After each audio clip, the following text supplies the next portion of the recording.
with the second session of today's workshop. Next up today, we welcome Dr. Andre Bjørnfæ from the Institute of Marine Research in Norway. Andre worked for several years in the nanoparticle producing industry before starting his current position as a researcher at the Institute of Marine Research. Andre, thank you very much for your time today. The floor is yours. Thank you for the introduction, and thanks to Olga and Chuck. So just to give you a little bit of background, we started with microplastic analysis in 2017. Andre, sorry to stop you. I can't hear you very well. I don't know if anyone else is experiencing the same issue. It's just breaking up a little bit. I see someone's posted a comment that the audio is not so clear. Okay. It's kind of breaking up a little bit. Oh, that's shit. Sorry. Let's see. I can try to.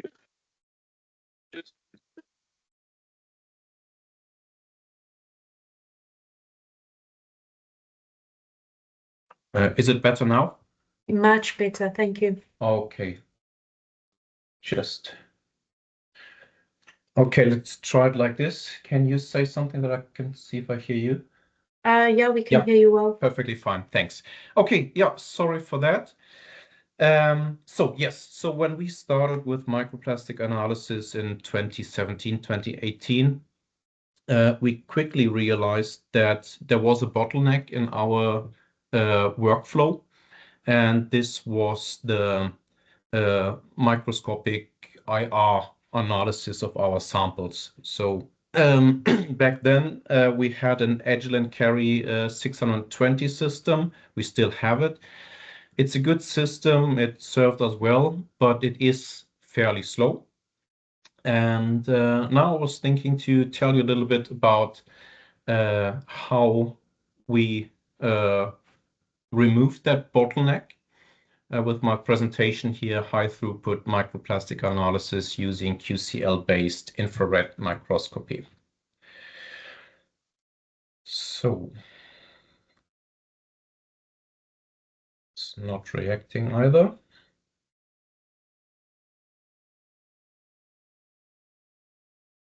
Andre, you have to turn with the arrow. Yes.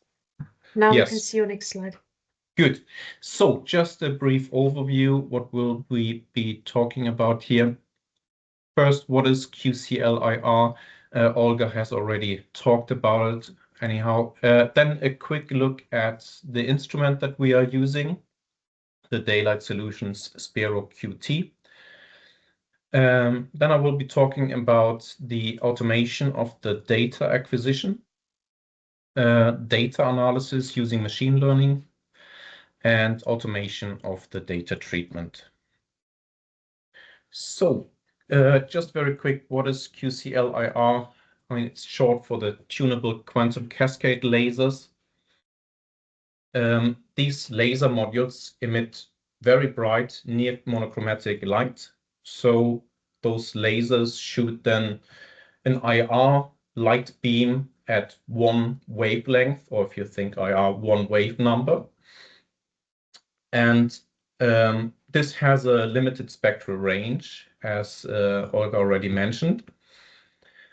So most of the systems are that I know of operate in the region of 950 to 1,800 reciprocal centimeters. Ours is a little bit extended towards 1,900, and there are some new modules out that are operating in the mid-2000 area somehow. Yes, but the big advantage is the high signal-to-noise ratio, and this allows us to collect data really fast. So a little bit about our instrument. This is how it looks. It's an all-in-one system, so to say. You have the laser modules down here. The IR laser beam is then guided through the samples here in transmission mode at least. into the objectives and then into the detector. As mentioned before, the spectral range is 950 to 1900 reciprocal centimeters. It's covering there with this fingerprint region that is useful to identify polymers in IR. It has an ambient temperature detector, so this one does not need liquid nitrogen to be cooled. That's quite convenient.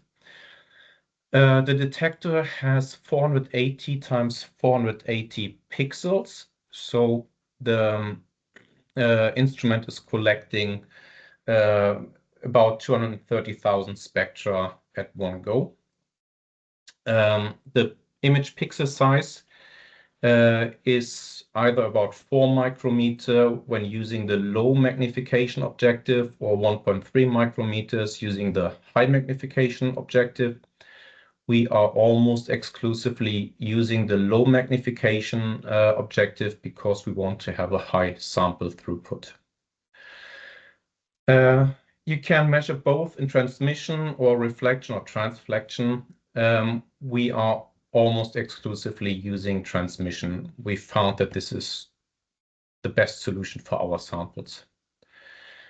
And in our experience, it's a very stable instrument with barely any downtime. We had a couple of years ago some problems when it lost connection to its computer, and we could trace it back to a Windows update that was messing with the USB controller.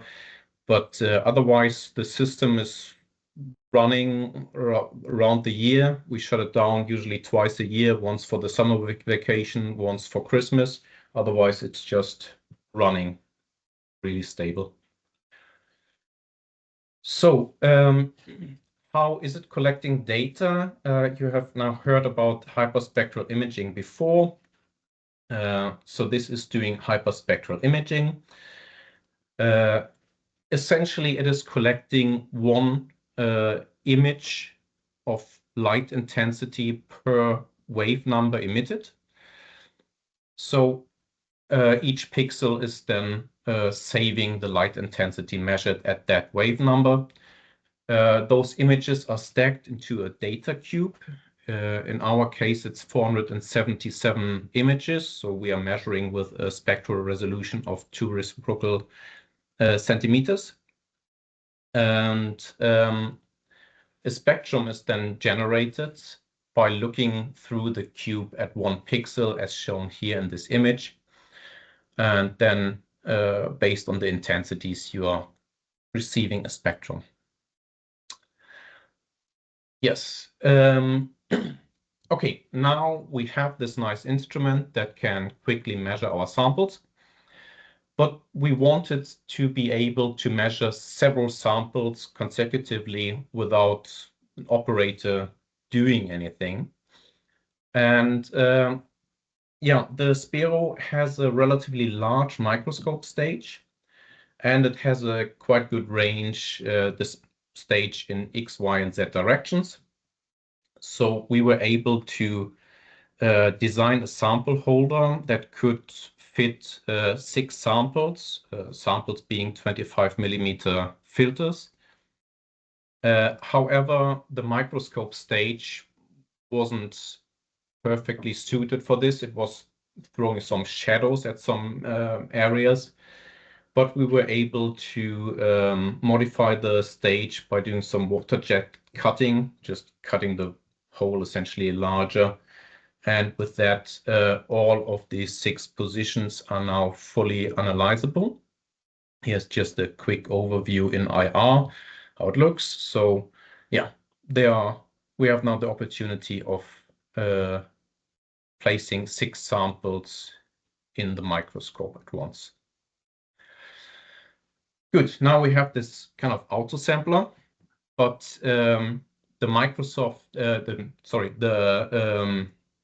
the software controlling the instrument, it's called CamVision.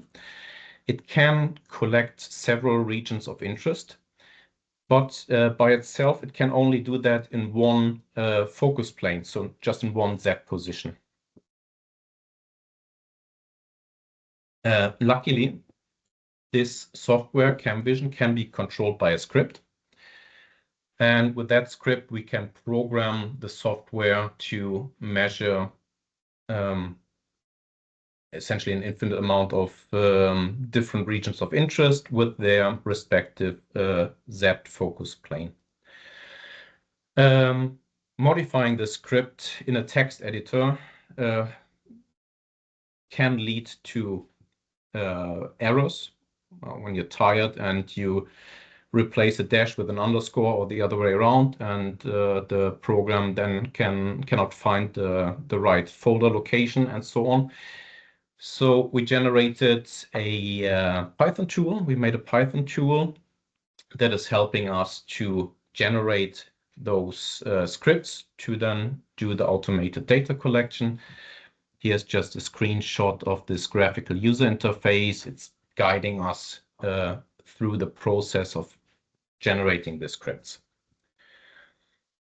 So now we have the instrument, and we have this autosampler, and we have the software ready to collect a huge amount of data. But we also need to analyze the data. And when we started with this bureau, there wasn't really any suitable software. There were some tries and errors, and some software might have worked, but this was a quite slow software, so we would have had a new bottleneck, which would have been the data processing, the data analysis. So because of that, we then implemented our own machine learning algorithm inspired by the work of Benedikt Hufnagel. And our model includes many polymer classes, essentially all of the standard polymers and some a little bit more exotic ones. It also includes a lot of natural particles that we encounter in our analysis, I mean, based on the matrices that we are analyzing. So wood, sediment, chitin, skin, fish bones, etc. And it's still an ongoing process, a development towards more or different matrices and even more polymers.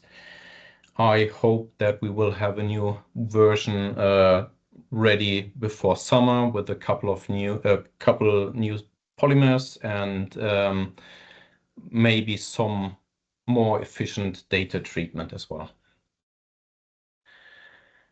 So just very briefly, how is it actually done to generate such a tool? First, we had to collect data from our standards, so from our polymers, but also then from matrices.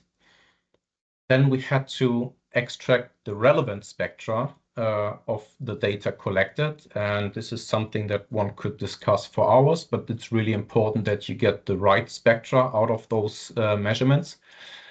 And we are using about 10,000 spectra per class. You might need to do some modifications or transformations of the spectra to make them better machine readable. And then you have to train your machine learning model. In our case, it's a random forest-based model. Then you have to essentially do a testing, and depending on how this goes, you might start off from the beginning, or you might move into more of a fine-tuning and adjusting the model. And in the end, you have, of course, to verify the performance, ideally against known samples. Just very brief, a look at this random forest. A random forest can be made up of hundreds of decision trees, and the spectra that are then later collected are sorted through these trees based on their features, and they end up in these predefined classes.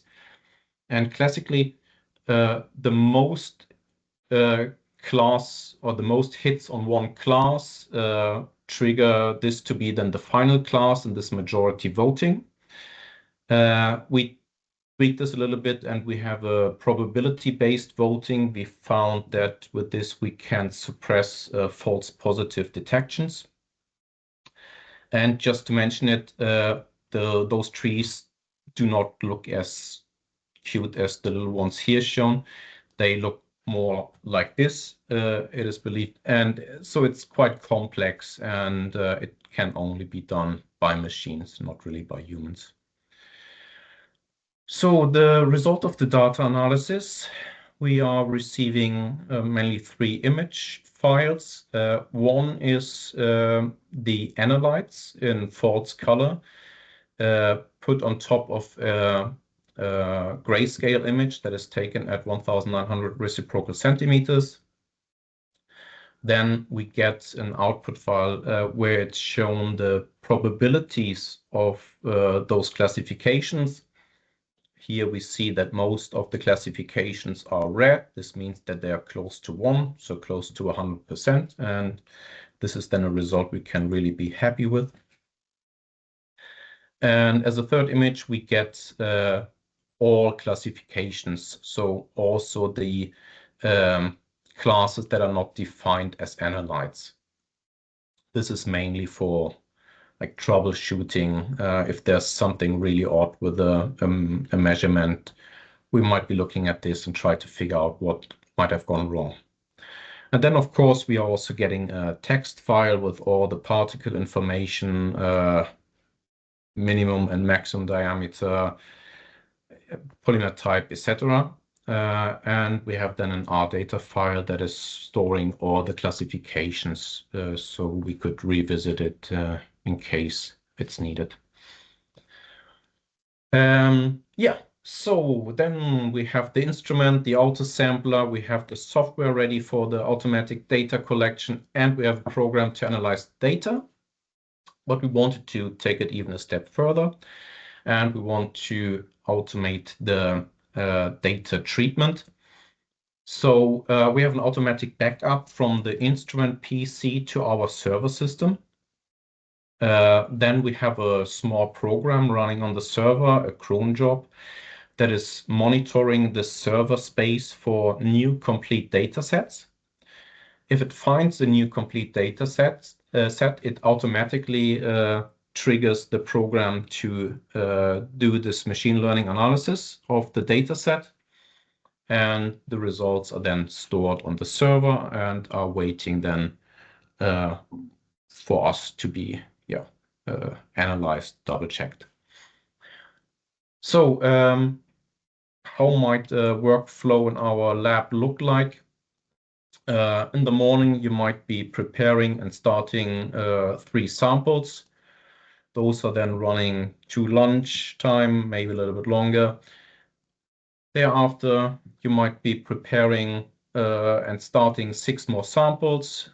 This will take you, in reality, maybe half an hour. I've given you here like an hour if you are maybe a new user. And those measurements will then be running into the night. And at 3 o'clock, our automated backup is starting to move the data to the server system. At 4 o'clock, this little cron job is looking for new data sets and starting the machine learning script. And if everything goes well, the entire analysis is done after lunch. Yes, so this was what I wanted to tell you today. Yeah, thank you for your attention. Thanks to the European Union for funding InPlasTwin. Thanks to all the InPlasTwin partners, and thanks to our friends from the PUREEF-Y project. Thank you very much, Andre. Are there questions from the audience? Until they type their questions, based on that schedule that you showed, Andre, how many samples would you say you can run like this per year? Yeah, I mean, it's per year. I checked before Christmas, and back then we had generated about 14 terabytes of data, and this corresponds to about 800 data sets, a little bit more than 800. Okay.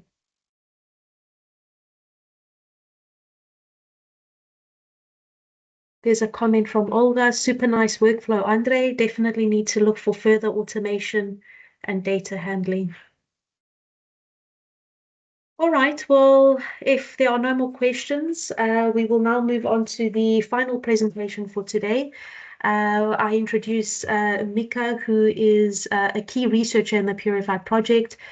We work closely with Mika from the University of, the Autonomous University rather, of Barcelona. Mika has expertise in studying the impacts of ocean acidification, warming, and anthropogenic pollution on Mediterranean marine ecosystems, and more recently also focusing on marine plastic microlitter. Mika, thank you very much for your time. We look forward to your presentation.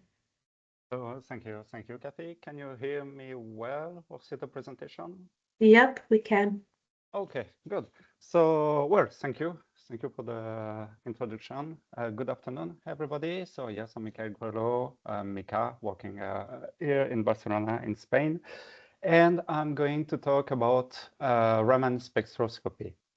So for this presentation, I would like to give you a short overview, let's say, of the techniques, because there are different techniques with involving the Raman spectroscopy. If you paid attention to the previous talk, you will know that this is a challenging technique. It's a very powerful technique, but very challenging. Most of the comments are about the fluorescence issues, for example, or that is a very time-consuming technique. So, well, we'll see through this presentation. So first, the use of Raman techniques in microplastic investigation is quite new, actually. I've been looking for, when I was preparing this presentation, for, let's say, seminal papers about the techniques. And I came up with this one from Murray and Cowie. I'm not sure this is the very first one using the technique, but probably one of the most ancient. So here, actually, at that time, so 2011, they used for the first time the Raman spectroscopy to try to identify fibers that were in guts of Norway lobsters. At that time, for example, they didn't have database library to compare the spectra from the Raman. So what they did is that they compared the spectra from the particles they collect in the guts to other particles that they collect in the surrounding waters, and mainly coming from the fisheries. And they were working on submillimetric particles. Then we had this review from our author in 2018. And so just 7 years after this first use of the Raman spectroscopy, saying that this is the method of choice for the non-destructive identification of very small microplastic, less than 20 micrometers. So we went in only a few years from submillimetric to something below 20 microns. And then we had the paper from Gilbert, for example, in 2022, where they managed to work with the tire rod wears particles using a very specific technique, the Raman tweezers, but they were able to analyze and identify sub-micrometric scale, so nanoplastic and not microplastic anymore. So as I said, there is a huge curve of improvement regarding this technique. But as I said, again, this is a very challenging one. So before to go into the technique, I would like to do a bit of theory. And if we want to understand the Raman spectroscopy, we have to go first through the Rayleigh scattering from Lord Rayleigh, who was actually the very first person to understand why the sky is blue. I mean, now it's quite intuitive. We know how it works, but at that time, what he discovered is that the sunlight is scattered by the molecule that we have in the atmosphere, so the oxygen, nitrogen, or the water. But what he really understood is that this scattering is inversely proportional to the wavelength, to the 4th degree of the lights.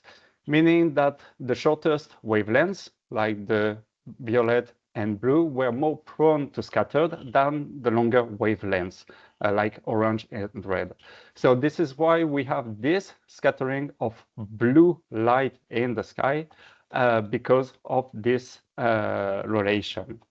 And actually, at sunset, for example, the sky becomes red because the light goes through a wider atmosphere, so it has a longer distance to travel, and all the blue, violet, and green light is scattered, and only the yellow, orange, and red light remain visible. So a few years later, we have Sylvie Raman from India, who discovered the Raman scattering. So basically, when you have a smaller wavelength, like the blue, green, and so on, you have higher energy. When you have higher wavelengths, you have lower energy. In the Rayleigh scattering, so a photon will hit a molecule and just bounce on the molecule and then will move on. In the Raman scattering, the photon will interact with the molecule. There will be a loss of energy, and this happens about 1/100 million times per photon. So it's a very, very weak phenomenon. And actually, in the Rayleigh scattering, we don't have energy loss, while in the Raman scattering, we have a small energy loss, the delta E. And this is what we call the Raman shift. And this is this Raman shift that will be fingerprint for the material that is hit by those photons. Okay, so the molecule have a higher potential energy than the atoms. So the molecule have this bonds that we could imagine has a spring between the atoms. And since the atoms are always moving, we will have a vibration in this bond. And Erwin Schrödinger was the first one to discover that this vibration between the atoms can only have one state. So, for example, state 0, we have a small vibration.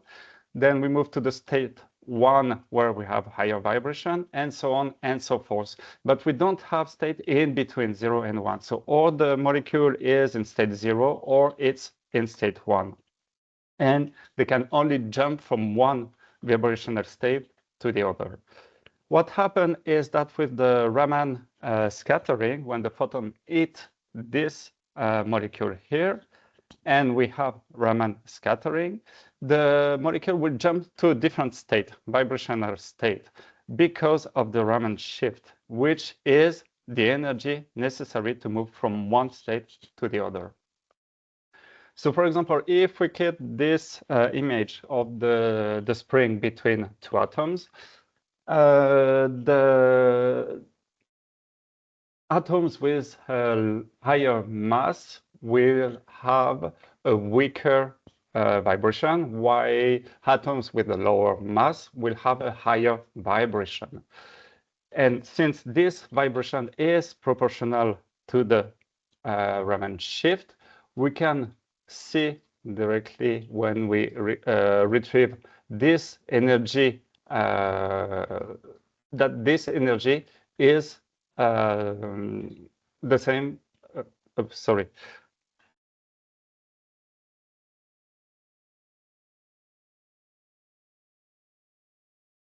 So yes, sorry. So this energy will be the fingerprint for each of those molecules. Here we use we can see that since they are simple molecules, they just have one vibrational mode with a shorter Raman shift for the oxygen and a larger one for the nitrogen.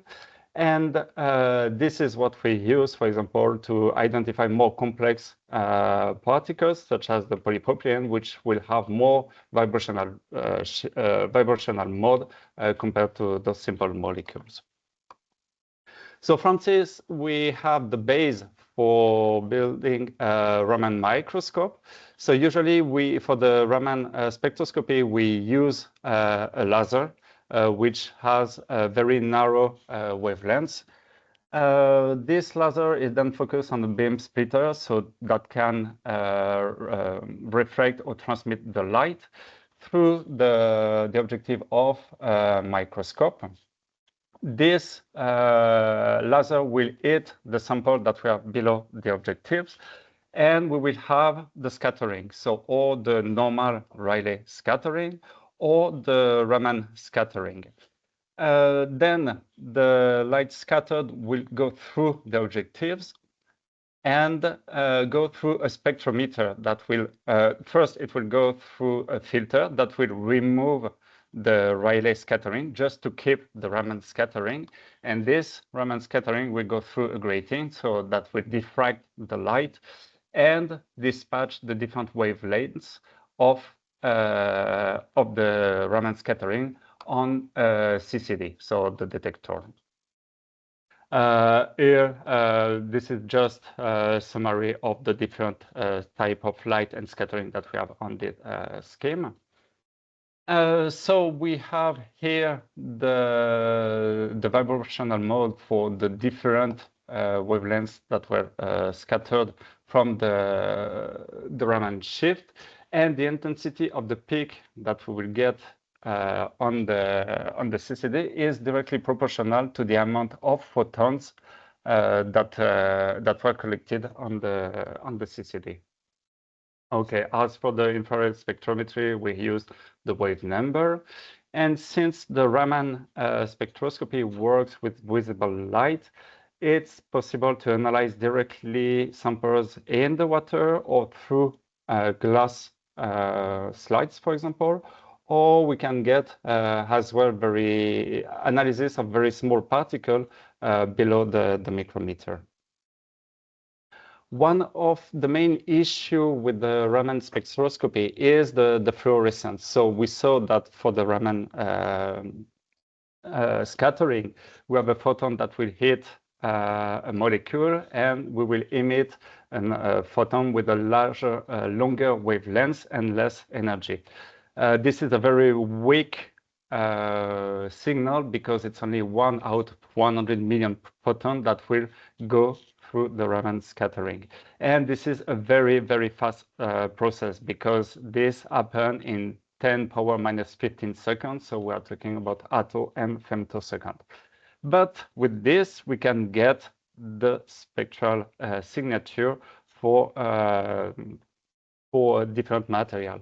In the case of the fluorescence, this time the photon is directly absorbed by the molecule and then remitted. But the issue is that it's remitted the same way as for the Raman scattering. So we will get a photon with a longer wavelength and a lower energy. And most of the time we cannot make the distinction between these two things. And on top of that, the photons, the fluorescence will happen with a higher probability, so 1 out of 1,000 photons, and much slower, so 10 power to the 9 seconds. So we are talking about nanoseconds. And this is why with fluorescence, the CCD most of the time is the signal is completely overwhelmed by the fluorescence, and we lose in the signal the Raman scattering, the Raman shift. Well, here for this presentation, I cheated a bit because actually this signal that we have here is this signal that was decomposed. So there is a way as well where you can remove the fluorescence to come back to the original signal of the Raman shift. Okay, so from this, we saw that the scattering is more efficient with shorter wavelengths compared to larger wavelengths. So meaning that the wavelengths of the laser will have directly an impact on the sensitivity of the system. We saw that for the fluorescence, well, we know that particles with the lower wavelengths, shorter wavelengths, have a higher energy. So this is, for example, why we don't use the UV in Raman spectroscopy because this will trigger fluorescence more easily than higher wavelengths with longer wavelengths. Regarding the CCD, the thing is that the CCD works well below 900 nanometers. Above 900 nanometers, they cannot detect the photons. So in that case, you need infrared detectors, which are less than 10% as efficient as the CCD. So if you increase the wavelength of the laser, you will decrease the sensitivity of the detector. But still, many scientists, and you will see later that some techniques use a laser of more than 1,000 nanometer. So to sacrificing to the sensitivity, but we will see later what they use those wavelengths. The heat as well needs to be taken into account because longer wavelengths will produce more heat than shorter wavelengths. So, for example, you can try to tune this by reducing the power of the laser, but again, sacrificing to the sensitivity. So with all this in mind, this is why for Raman spectroscopy, we use a quite wide bandwidth, going from 450 nanometers to 800 nanometers, with two wavelengths which are very useful, 532 nanometers and 785 nanometers. Because they've been used for years now, and we know that the results obtained with those two wavelengths is a good compromise between the sensitivity, the fluorescence, or the heat generated by the system. Okay, so this is for the theory. Now, when you want to work with the Raman spectroscopy, you will have to take into account many things. So most of the time, although you can put directly the material on aluminum foil, for example, or directly on glass for the largest particle, most of the time you will filter your samples. So obviously you will need small pore size if you want to work, because we can work below 1 micron. So 0.2 micron can be a good deal, although it would take a lot of time to filter your samples. The filters must be smooth and flat as much as possible, because, for example, with the cellulose acetate like here, the small particles could be trapped in the filter and hide in the pores. You need some material that could provide a high contrast, like for the imaging or automated recognition in infrared and so on. So to do, for example, a Fox selection of the particles, and as much as possible, try to avoid interference between the filter and the laser. So, for example, here this is a paper, the paper from Haussmann. And here you see this is the spectra from the background, and on the top this is the spectra of the polystyrene that was measured, and only this peak here belongs to the polystyrene. The rest is from the background, from the filter. Okay, so there were different studies to test those filters. So, for example, this paper from Haussmann, they were looking specifically for the optimal filter for Raman spectroscopy. They were interested in food safety. So they tried 8 different commercial membranes. Then they tried 3 homemade metal coated membrane, polycarbonate. And in the end, the conclusion is that the polycarbonate coated with aluminum is the best filter for the Raman analysis, because here you see the background. This is for the PC coated aluminum. Here you can see the background in green, And here you have the preserved spectra for the polystyrene. There is this other study from Leong and co-author in 2021. They were interested in seafood and the same. So they work with the different type of filters. So the glass fibers, the cellulose ester, and the stainless steel filter. And here you can see this is how the spectra for the 3 type of filters, so the background. And then they tested the polystyrene with the microspheres of different diameters from 10, 100, and 300 micrometers. And again, they showed that this is the metal, so the stainless steel filter in that case, that provide the best results. And finally, there was this other study, this time from Wright and co-authors in 2019, which was interested in the microplastic inhaled by person. And again, they test different type of filters. And this is the last one, the H1 here, the silver membrane, which was the most adapted filter for this analysis, for this type of analysis. In any case, when you are working with the Raman spectroscopy, you try to avoid the glass fiber, the cellulose ester, the nylon, or the polytetrafluoroethylene, PTFE, filters, which will have had some interference, or you could have as well fluorescence from this material. For the purification of the sample, for example, here we are working mainly with material, with the marine material, so water sample. We have organism as well, or sediment.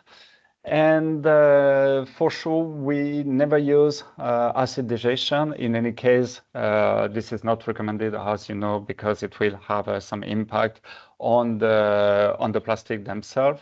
For the organic matter, we use mainly the alkaline digestion and KOH, which works quite well. For example, if you are working with mussels or shrimp, you have to be careful because there is a risk of discoloration and sometimes degradation.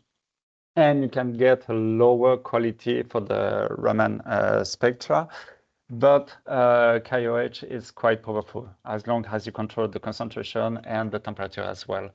And if the KOH is not enough for the organic matter, sometimes we use as well the peroxide to finish the degradation of the organic matter. We use as well, especially for water samples collected with nets, we use enzymatic digestion.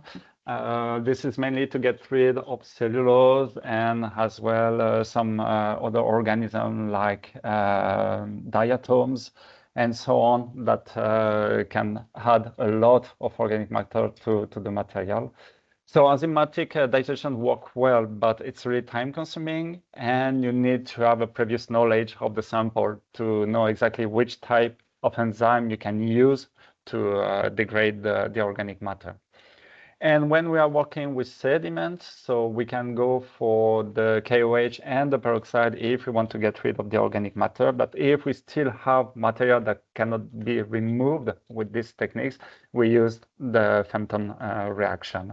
But again, as someone said, we try to avoid it as much as possible because it's time consuming and there is a huge risk for contamination with this technique. Okay, so with the Raman spectroscopy, so like the FTIR, ATR, and so on, you can perform the analysis and the identification directly on single large particle. So here you have to do it manually and you will analyze the particle one by one. You can do it as well with the small particle. So here, for example, in this paper, you see a description of different particles. The scale is of 20 microns. So you can analyze directly on the filter those particles. The time to acquire the spectra will depend on the wavelength of the laser that you use. That will be faster for the infrared and longer for the infrared, so 785, and shorter for the 532. The thing is that it's not suitable for high concentration. When you get yes, and the price. So the entry is about 50,000 dollars to perform this kind of detection. As well, you can get a portable Raman spectroscope that you can carry with you on the field to perform the analysis directly on the field. Then you can have more complex equipment where you go with the automated particle identification and particle finding.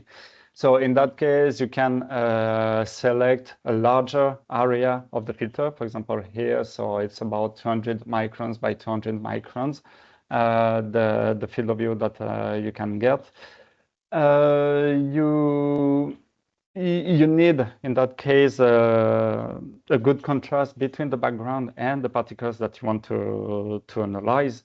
If you want to proceed with the automated recognition of those particles. So here, for example, this is the dark field of the sample, and here this is the same sample after the particle finder software was used.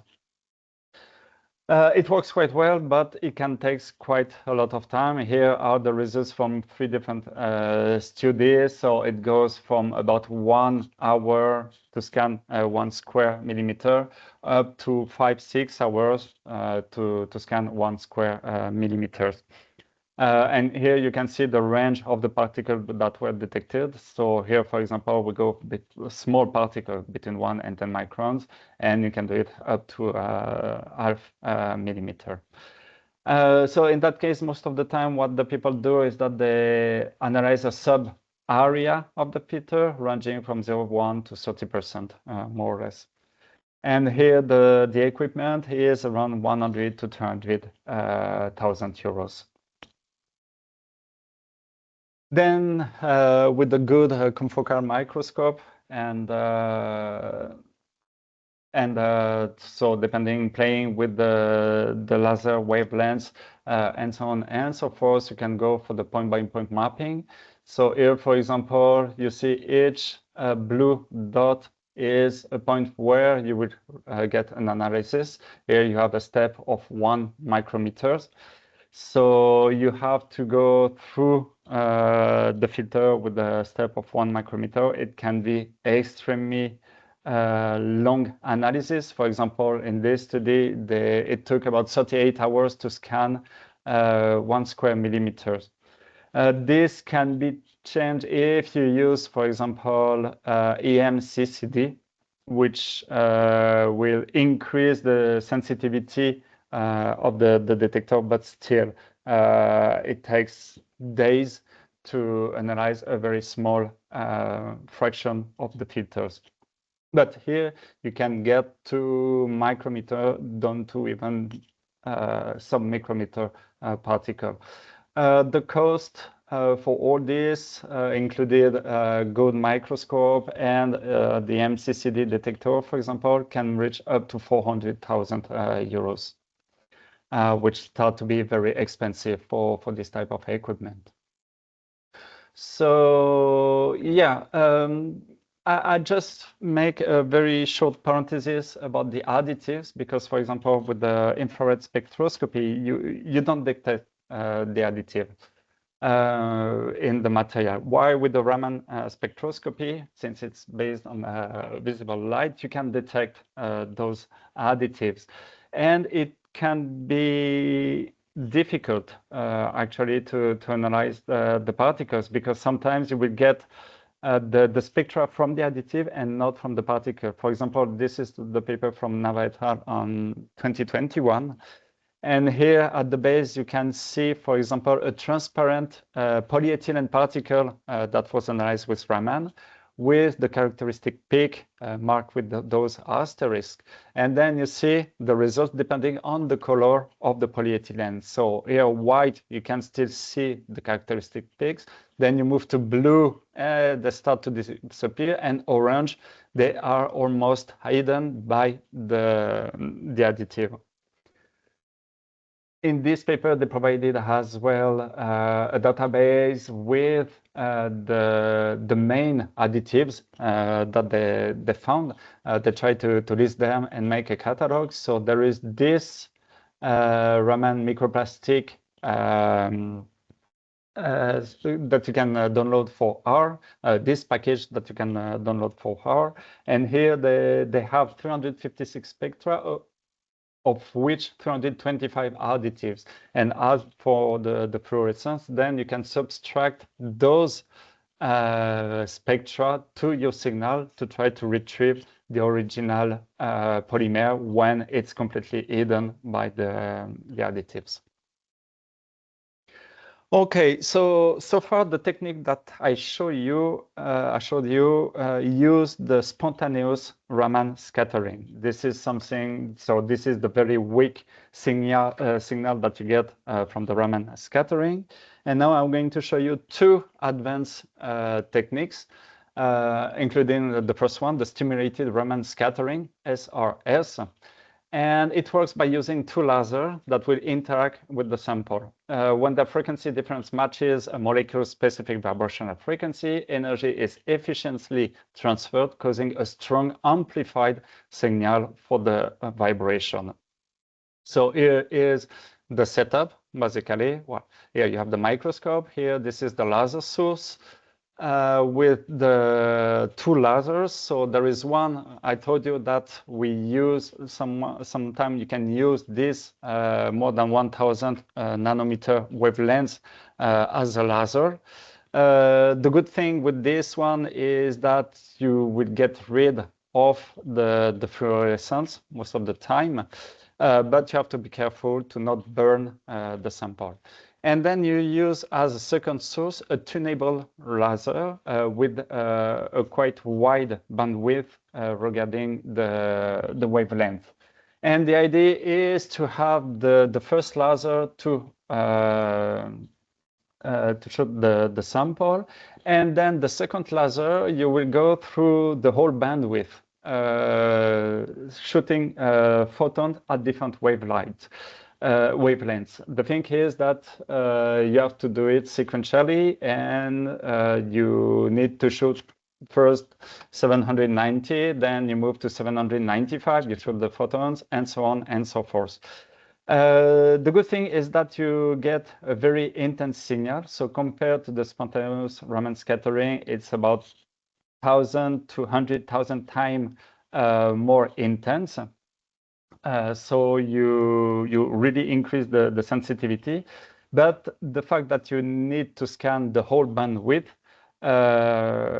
well, is time consuming, unless you select a very characteristic peak for the polymers that you want to analyze. So still in this paper from Zada and co-author in 2018, so they were analyzing these 5 polymers, nylon, PET, PS, PP, and PE. Here you have the Raman spectra for those 5 polymers. And what they did is that they just selected one characteristic peak for each of those polymers.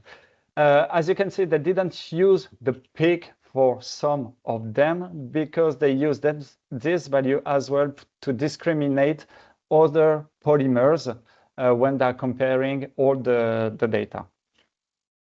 And with this technique, so now you amplify the signal and you just go through few values for your tunable laser, you really decrease the time for the analysis, because now it's about 4 to 5 hours to analyze 1 square centimeter of filter. So what was taken hours and hours for 1 square meter now can be done in only 2 minutes, less than 3 minutes per square millimeters. And here are some results that they show. So here this is the same color code. So with the nylon, the PET, PS, PP, and PE. But since this setup was at that time quite simple, they can only get a resolution of 12 micron. And here the price for the whole setup is between 300 and 500,000 euros. I could not find quotes for this type of setting. So this is from ChatGPT, and better to be careful about those values. In another very recent study, so they use the same technique, the SRS, but with a more evolved setup in that case.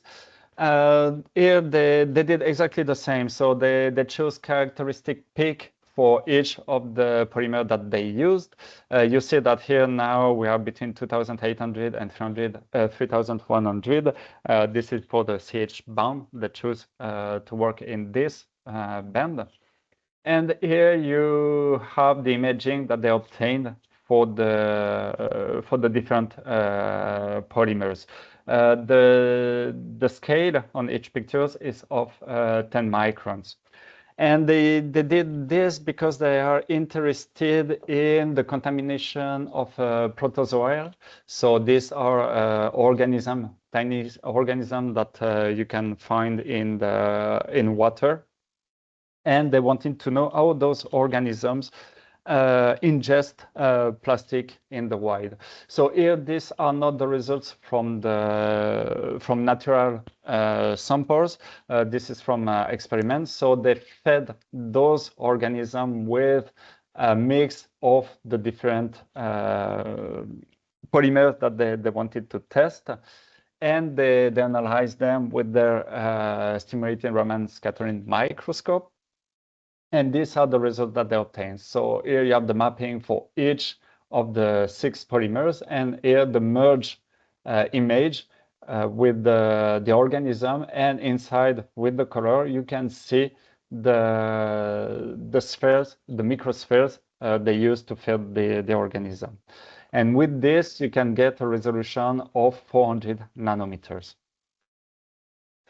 Another technique, this is the surface enhanced Raman spectroscopy, SERS, S-E-R-S, and it's you need some metal that will enhance the signal.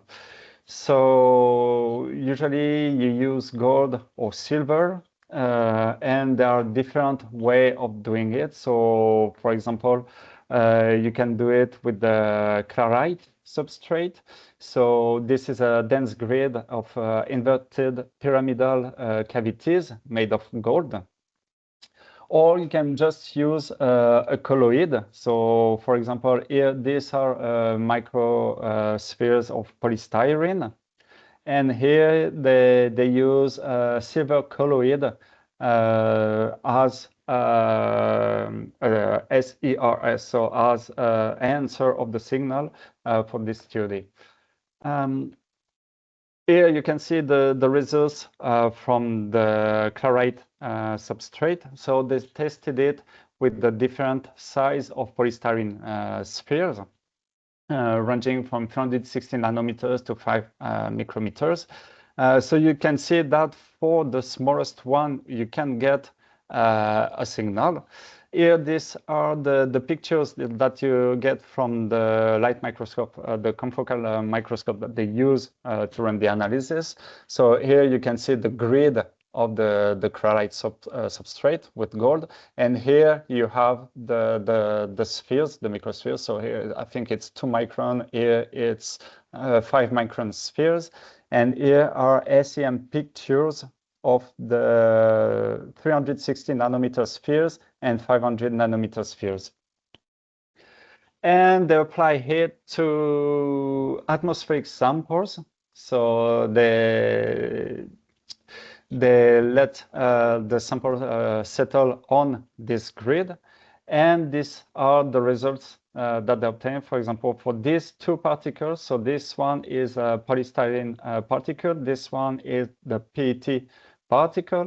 Here you can see the inverse pyramid from the chloride substrate, and you can see that those particles of less than 1 micron, probably about between 400 and 500 nanometers, were clearly identified thanks to this technique.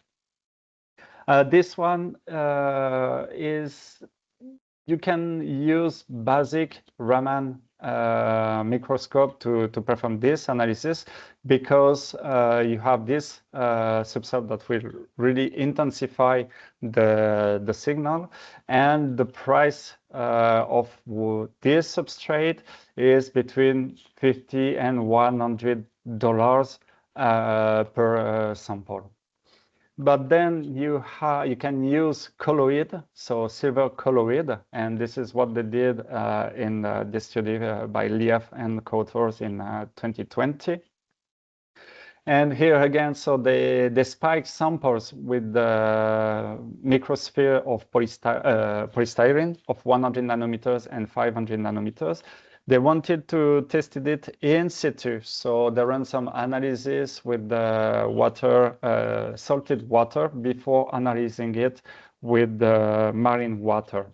So they spike the sample with those microspheres, and you can see here, these are the 100 nanometers polystyrene, and they could detect those microspheres at different concentration. So with the highest concentration, you had a higher signal, and the lower with the lowest concentration.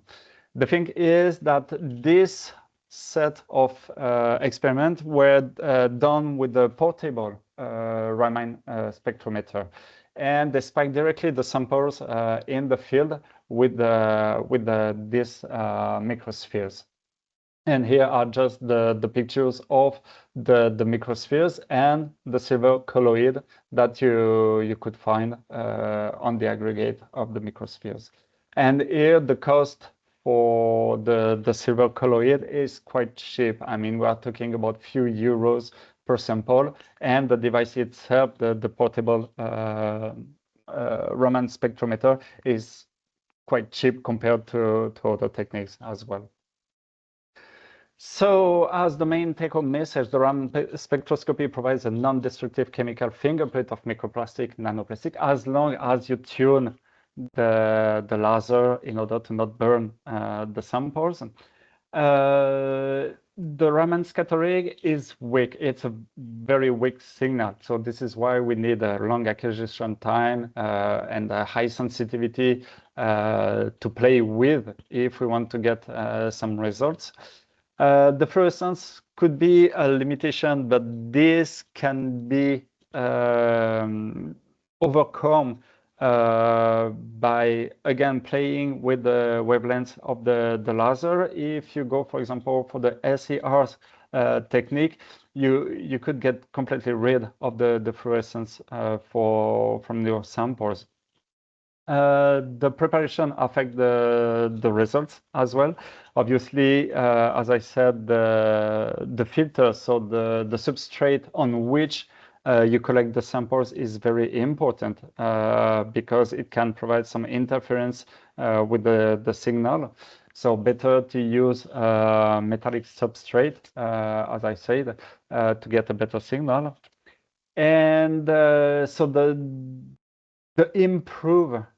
advanced approaches for the Raman techniques are still quite expensive, and the work, I mean, especially the SERS is an excellent technique, but it's still very costly, and you really need a lot of fine tuning before you get a proper signal. Here is just the list of all the references that I mentioned during this presentation, and some resources from YouTube in case you're interested with the technique. And that's all for me. Thank you. Thank you, Mika. We invite the participants to ask any questions in the chat now. Many hands of applause from everyone. Mika, you mentioned the cost. I don't know if there are any other factors, but I mean, what would you say is the main bottleneck from preventing Raman from being used more routinely for large environmental data sets? Yes, because when you put the price, you saw that you can reduce the time of analysis. Otherwise, if you only perform the analysis based on the spontaneous Raman scattering, it will take a lot of time to collect enough photon, let's say, to get a signal. So when you move to advanced technique where you can amplify the signal in one way or another, so by adding a second laser or by using the substrate that will enhance the signal, you will increase the price, obviously, of your setup. Thank you. We invite the audience. We've actually moved into the Q&A session as well now. So if you have questions for the other speakers as well, please feel free to pose those questions. It's perhaps a good idea if you indicate who you would like to answer that question, if you do have a preference in terms of topic. While we're waiting for questions, I would like to ask everyone, or if you have a minute or two after this webinar, to please fill out a satisfaction survey just to provide us with some feedback on the webinar, and also indicate if there's anything else you would like us to organize, any other topics that you're interested in. I'll put that now while we're waiting.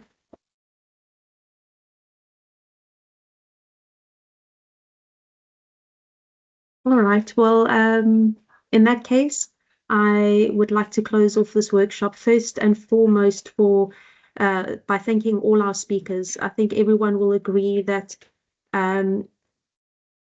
these presentations were extremely insightful. Thank you for sharing all of this information based on how you do things at your institutions, for providing a lot of useful guidance for everyone.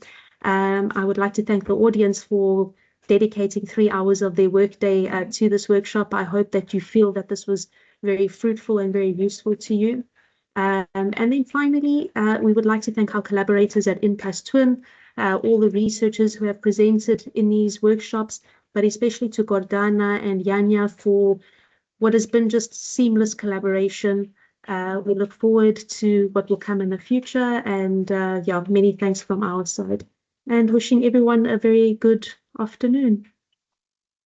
Thank you, everyone. Thank you. Bye. Bye-bye. Thank you. Thank you. Bye. Bye.